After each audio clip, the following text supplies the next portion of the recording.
Long before they were fancy, oysters were considered dirty food.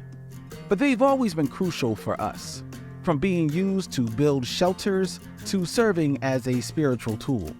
Here's why oysters are essential to Black culture. This is 2-Minute Black History, what you didn't learn in school.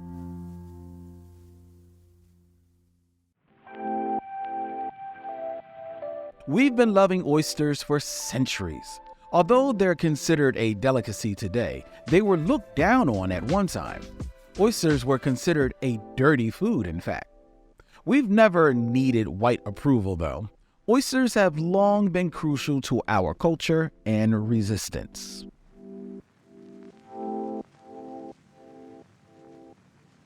Take Brazil. Historically, white Brazilians considered oysters peasant food. Back in the day, beef and pork were costly, so Afro-Brazilian communities, called quilombos, made oysters something they could enjoy. They even used crushed oyster shells during ancestral summoning ceremonies.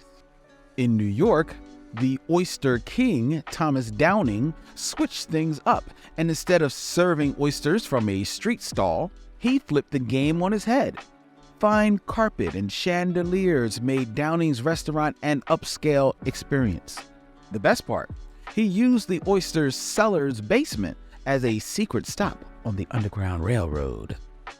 Now let's travel to Dalhousie, South Carolina. On this historically Black island, families lived off the land, so oysters were considered essential to their livelihoods. At Oyster Union Hall, folks spent weekends indulging in oysters after a long work week of shucking. Former enslaved people's quarters, called cabby ruins, were also made of crushed oyster shells. White supremacy has always tried to knock what we do until they can profit from it. But we should never look for their approval regarding our culture. In order to move towards the future, you've got to look to the past. This has been 2-Minute Black History, a podcast by Push Black. Show your support by sharing this episode on your social media and join us in amplifying stories we all deserve to know.